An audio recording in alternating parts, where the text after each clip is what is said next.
So if I'm break even right now, and again, we'll stay on the personal side. If I'm break even, can this actually work? Well, let me give you an example here. I'm going to pull up the whiteboard,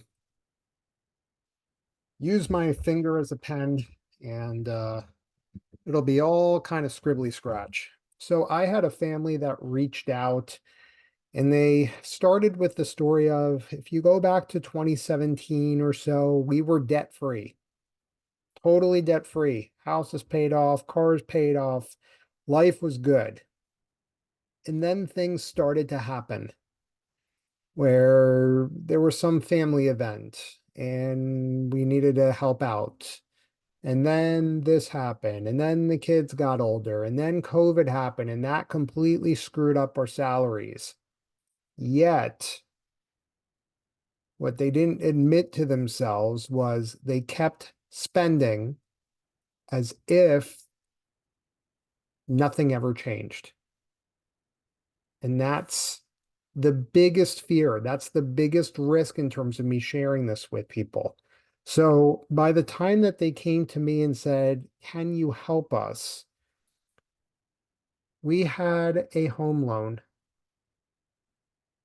They had a completely paid off home, and they essentially did what's known as a home equity loan to get some of the cash out of that.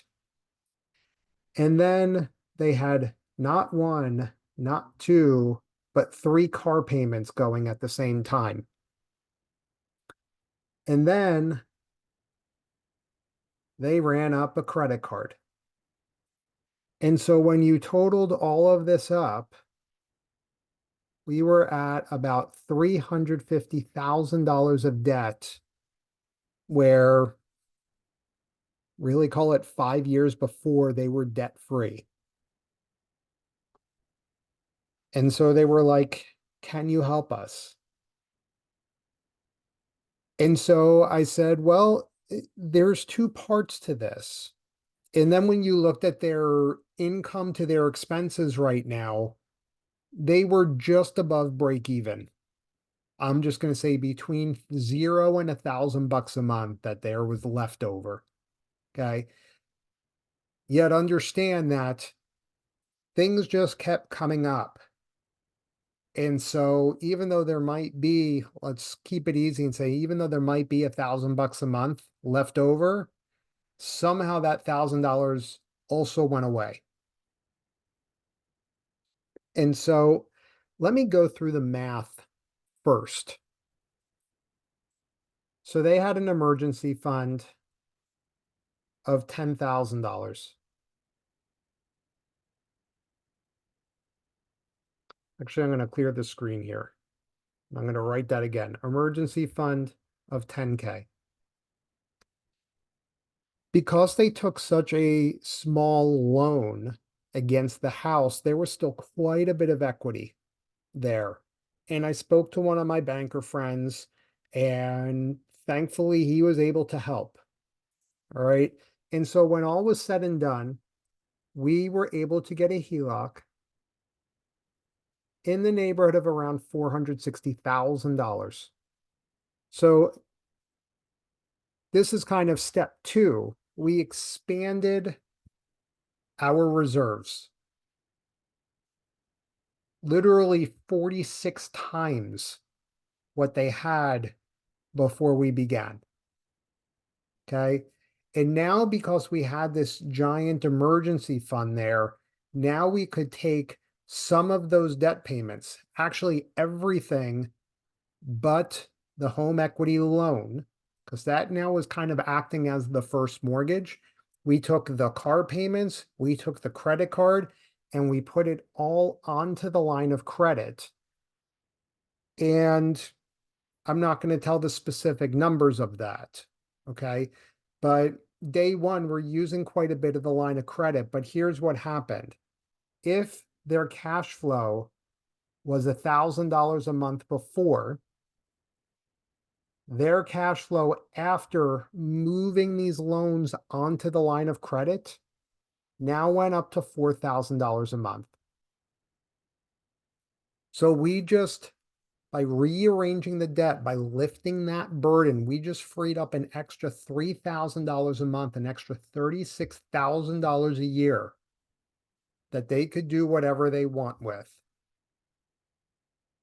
And those words, whatever they could do, and they could do whatever they want with, is what scared the hell out of me.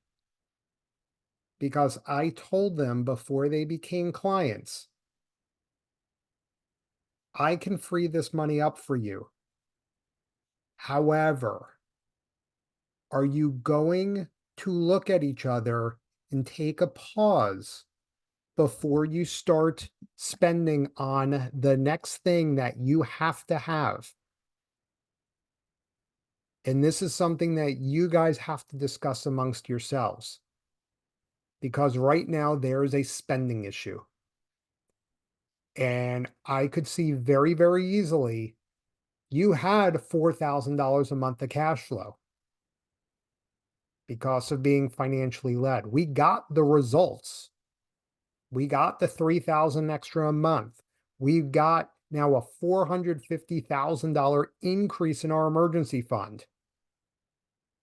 But are you going to blow it by buying more crap?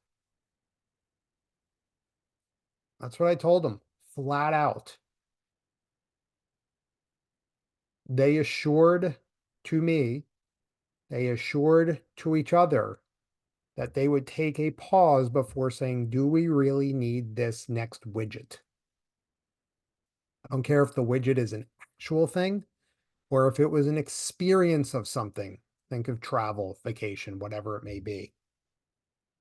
Can we just take a pause between what we want and what we want to buy and say, is this really going to serve us?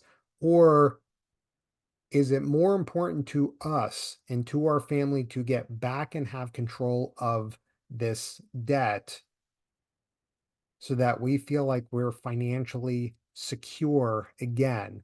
And this was just the right first step in working with Howard and financially led to get the results that we need. And so the answer to the question is yes, with an asterisk. It is possible to right now be break even. I have helped some people or have shown some people actually being negative cash flow. And by rearranging things slightly, they go from negative to positive. It's not my favorite people to work with because there's not enough wiggle room that it can easily slide back again. And here, this is a pretty good result, freeing up $3,000 a month. And yet I was concerned in terms of what the future was going to do for them.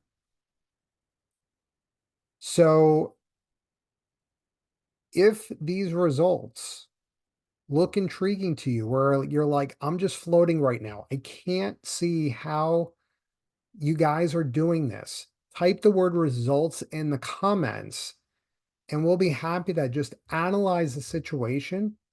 We call it a discovery call and say, here's what's possible. Maybe we can help. Maybe we can free up $3,000 a month. Maybe we can't. But we'll at least share with you in terms of this is what needs to change so that it would be a possibility to work together moving forward if you didn't feel comfortable doing this on your own. So I know it was kind of a wishy-washy, maybe kind of sort of answer. And it's because there has to be some discipline with this. There's just no other way around it to say you just can't make money and spend all of it and hope that this works. There is literal math behind this to say yes or no. So I wish you well. And if I and the team can be of service for you, please reach out.